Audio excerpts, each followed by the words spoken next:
ASMR has always been for relaxation. Sure, some people, creators and viewers, use it for more inappropriate purposes, but it's not meant to be that way. I first discovered it a few years ago after searching for rainfall and thunder sounds on YouTube. One of the auto-played videos featured binaural mic brushing and emphasized that there would be no talking. I couldn't sleep. The audio of the rainfall video I'd selected had terrible quality, so I figured I would give this mic brushing video a try. I'm sure you could guess my surprise at the sensations I felt, dubbed tingles by the respective community. They were new and pleasant and relaxing. And rather than use them to facilitate sleep, I continued watching other videos that night, really dived into the deep end. Of course, videos which accidentally or intentionally misrepresent the purpose and experience of ASMR are present. The aforementioned inappropriate slant is the most prevalent and insulting, but others are similarly bad for the image of ASMR. As a physical phenomenon, ASMR is subjective, the right auditory and visual stimuli that elicit the tingles being different for each person. As something that's newly recognized, there hasn't been a huge scientific interest in testing and gathering data, but a Google search will give you the basic information and understood physiology behind it. As someone who uses it daily, I've seen pretty much everything that the niche offers. I've spent hundreds of hours watching or listening to cranial nerve exams, twin ear cleanings, and hair wash and cut videos, and there's really only so much you can do with the same general formula. ASMR, for me, had started to go the way of rain sounds. Ineffective. I developed what people in the ASMR community would call tingle immunity. Not wanting to give up, especially with how entrenched ASMR was in my daily life, I started searching for unusual ASMR triggers. I always enjoyed fast tapping, water sounds, and anything a bit quick and harsh, preferring an auditory onslaught that includes a sort of sensorial overload, rather than something slow and deliberate. It's why I listen to tempestuous rain and thunder rather than slowly rocking waves or breezes. I didn't have anything specific in mind, so I quickly exhausted the generic cure tingle immunity searches and even blew through queries such as strange ASMR. I was ready to give up when I thought to considerably modify my search parameters, even excluding ASMR and replacing it with ambiance, noise, and sounds, with a variety of descriptors preceding the words. While this provided me with a much greater selection of sounds, none of them scratched the itch. It wasn't until a half-hearted and semantically broad search that I found what I was looking for. I found what should have never been found, what was created not with the intent to relax and calm one's mind, but to seize it and eventually drive it to madness. I won't relate the terms of the search here.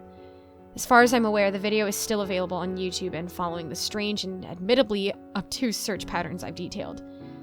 You can probably find it for yourself. I've reported it. Have even gone so far as to create multiple accounts with which to report it, and a week later, nothing has been done by YouTube. The channel that uploaded the video has 2 other videos, but neither are as mentally inimical as the one in question. There are no comments on this video, and it has only a few hundred views, most of which are my own. The channel has 2 subscribers, previously 3, myself being the absentee 3rd, and has no info, details, or pictures to give any idea of the uploader's identity. The video was a year old when I first watched it. It was a Thursday night, exactly a week prior, when I first watched the video. As I've mentioned, I came upon it after performing a search fairly distant in nature from ASMR. It was the 3rd result displayed, and the thumbnail was rather unremarkable. Just a black image. But the title, that alluring title, caught my attention instantly because it was so unusual and so unorthodox, and yet it described exactly what I sought. It was as if my mind had been read, the feeling I yearned for scanned and put into words that I would have never otherwise known to express. The video is exactly 40 minutes long. Initially, I skipped around, sampling the various sounds hinted to be present, and found that they matched exactly what I needed. In that brief test, I felt my tingles reawakening, returning to me after they'd laid dormant for so long. I quickly turned off my computer, made my nighttime preparations, saying goodnight to my roommate mainly, and went to bed. I found the video again on my phone, put in my earphones, and closed my eyes. The experience was simultaneously hypnotic and rapturous. The immediate effect of relaxation was there, of course, but beneath, above, and beyond it was an indescribable chaos of stimuli. Whatever neurological mechanisms bring about the sensation of ASMR was overloaded, pushed to its physiological limit, and I felt every nerve sense set alight, throwing me into a sort of dizzying, electrified fit. It was like a sort of altered catalepsy. I went rigid, but rather than slipping into some trance or senseless seizure, I was hyper-aware, as if I could feel within my body the transference of some powerful current, some pleasant intrusion of a wholly alien element into my nervous system. I know it sounds silly, and your mind may even regard it as inappropriate, but I assure you it was not that. The experience, while physically blissful, was so much more than a pleasure response. I was invigorated, energized. Never in my life had I experienced something so deeply electrically stimulating. I spent the entire night listening to the video, not once lapsing out of consciousness. When morning came, I felt incredible, as if I'd slept for 8 or 10 hours and been mentally, emotionally, and, if I may venture there, spiritually rejuvenated. My roommate even remarked at breakfast that I looked great, and I hadn't even showered yet. He offered me coffee, but for the first time since moving in together 2 years, I rejected it. I felt amazing, as if I'd recaptured a youth that had somehow been taken from me despite being only 24 years old. I'm sure you're expecting me to relate some moment in which I crashed, where the high wore off and I found myself enfeebled, lethargic, deprived of the energy that had seemed so plentiful just a few hours before. Well, you'd be wrong to guess that. The energy lasted the entire day. I excelled in my work, greeted coworkers who I previously shunned due to my persistent social exhaustion, boisterously, and even went out for drinks with them afterwards. When I arrived home later last night, my roommate was at the kitchen table poring over articles and papers for his coursework. I had no previous knowledge of his studies beyond the more than rudimentary facts and theories he shared with me, but staring at the stacks and piles, I found myself mentally collating data, clarifying and bridging postulations, and extrapolating upon these rapidly developed findings, bringing to existence entirely or largely new theories. I sat down and, without any warning, organized the papers to correlate with my thoughts, marking and annotating where necessary, all the while blurting out my thought process in a surprisingly dear and unstuttered delivery. When I finished, my roommate was understandably astonished. I shrugged, offered my biggest smile, and left the kitchen. I didn't bother lingering to answer any questions he could have had. I knew that he knew my reasoning was clear, my rationales expressed without the need for further explanation. I went to bed shortly after, feeling only the smallest bit of tiredness. I again loaded the video on my phone to play as I slept, and again found the morning's light passing onto my face without having experienced a second of sleep. I felt again that sense of bodily restoration, and while it was pleasant enough, I also felt a bit odd, as if something unnatural had occurred in my body, and I hadn't consciously understood it enough to regard it as anything but vaguely alarming. I chalked it up to having gone 2 days without sleep, and did not think of it for the rest of the day. My roommate had left the apartment early, leaving a note saying that he was showing our work to his colleagues. I didn't mind him taking undue credit for my work. It was his field. After all, I essentially just used his intellectual clay to sculpt a piece of mostly pre-existent design. I decided to skip work, not wanting to waste my increased energy on the rote of unfulfilled tasks of my job. I did chores around the apartment, fixed things that needed fixing, and reorganized my room. After I finished all that, I made dinner, although this was out of human habit. Hunger and thirst as bodily desires had entirely left me, and I chewed the food absent-mindedly, even forgetting to swallow. When I finished dinner, I decided to do a bit of reading and found myself breezing through the pages at a pace undeniably impossible for any regular person. And yet I comprehended everything, read at a speed which would have appeared to an observer as me just flipping through hundreds of pages in a few moments. I knew the source of my increased energy levels, intellect, and comprehension was the video. It was fascinating, but also terrifying.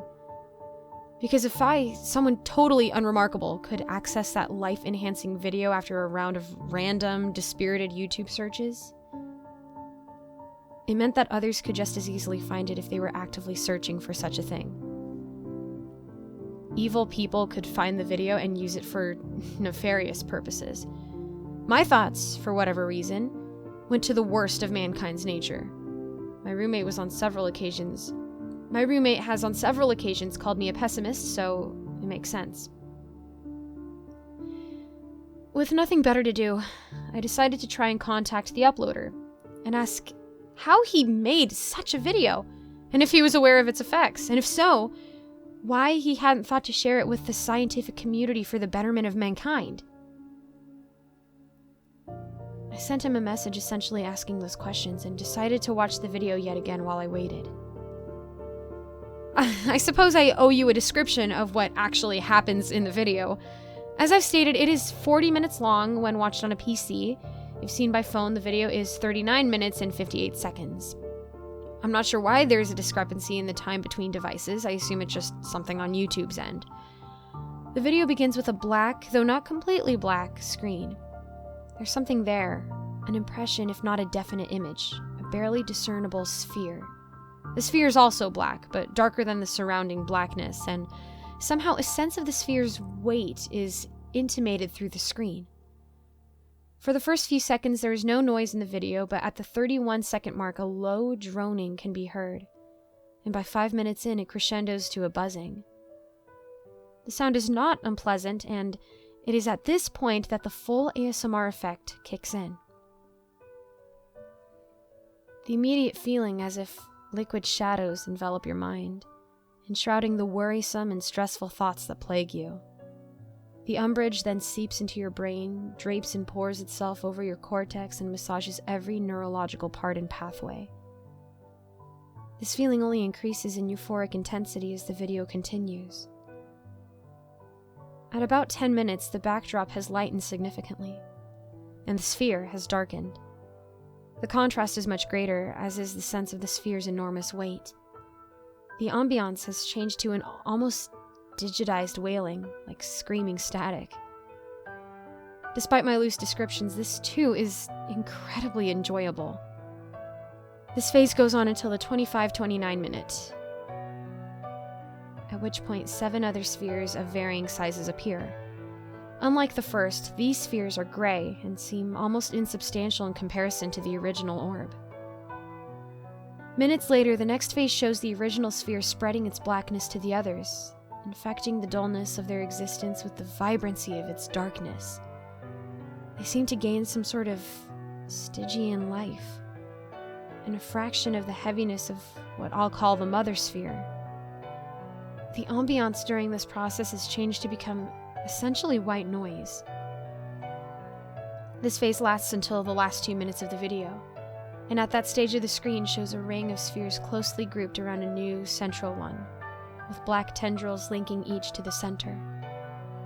All spheres are absolutely black, and far off, to the right corner and topmost center, is an oval, somehow blacker than any other object. The tendril slowly extends from this new shape until the video ends, coming only just halfway towards the gathered objects. The sound for this stage is extremely difficult to describe, so I'll offer the seemingly nonsensical description that first came to mind. If nothing could burn, if you could somehow seize a portion of and quantify immateriality and then set it ablaze, it would be that sound. Again, it's essentially impossible to accurately describe it. I checked my inbox, but the uploader hadn't responded. I decided to go to sleep and sent a text to my roommate wishing his safe return from wherever he was. I did not listen to the video while I slept. Somehow, I had memorized every single instant of the 40 minutes and could replay them clearly in my head at will. I still can, a week later. Although doing so would only bring me an ineffable terror that I wouldn't wish upon the worst of mankind's criminals. I fell asleep that night. I woke up feeling refreshed. Very refreshed.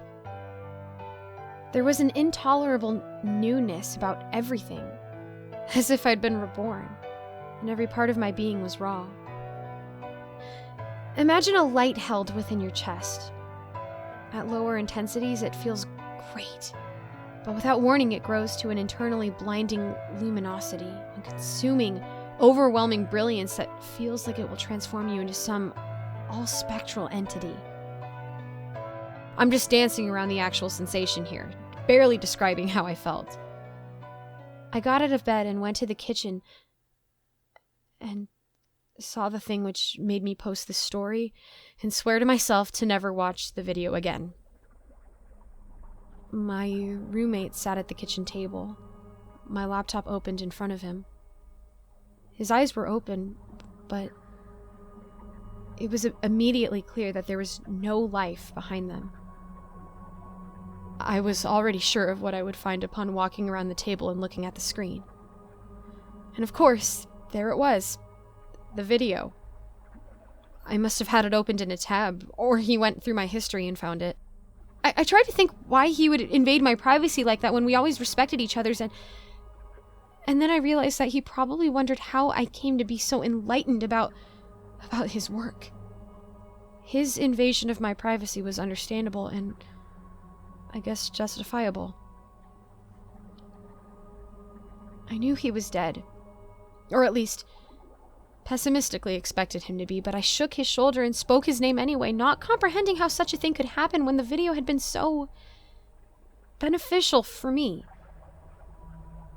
Upon contact with his shoulder, something terrible, and I guiltily say this, amazing, happened. His body, every single atom of his being, was absorbed into me. The light that had swelled within my chest and threatened to burn me from the inside was dimmed, rendered almost unnoticeable as my body ate my roommate. It left nothing of him but his clothes, subsumed only the biological matter. To be honest, the experience was too enjoyable for me to feel traumatized. But I cannot stress enough that I did not intentionally do that, nor am I remorseless about it. It happened, and there's nothing I can do to change that. I reported my friend missing to the authorities later that day, explaining to them that ever since I assisted him in his coursework, he seemed to intentionally distance himself from me, as if he resented me for the help I offered. This, at least the fact of my assistance, was corroborated by his coworkers to whom he had shown the work. And they even mentioned that he seemed a bit upset, either at me for the reasons I suggested, or at himself for not coming to my conclusions himself. He was always known to be a bit excessively self-critical. I haven't been questioned any further since making the report and speaking to detectives, and I've done my best to assuage the worry of his family and friends. Okay, the knowing and the guilt still haunt me. But I've told myself that while he, as a sentient being, is gone, his essence still exists, albeit in a reconfigured form, in me. This is the end of the story. It may be disappointing, and I'm sure you have several questions. I can't answer them. And the only information I'm withholding are for my privacy, your safety, and out of respect for the deceased. I haven't watched the video again, and I still feel that strange light, which now that I think about it, seems to originate from somewhere else, wherever that may be. If you find the video, I'm sure you'll watch it. But I beg you, do not watch it as many times as I have. Watch it once if you must, but then leave it alone and enjoy any gift it happens to impart on you. There's something strange, if not altogether malevolent, about it. And I still have yet to receive any response from its uploader.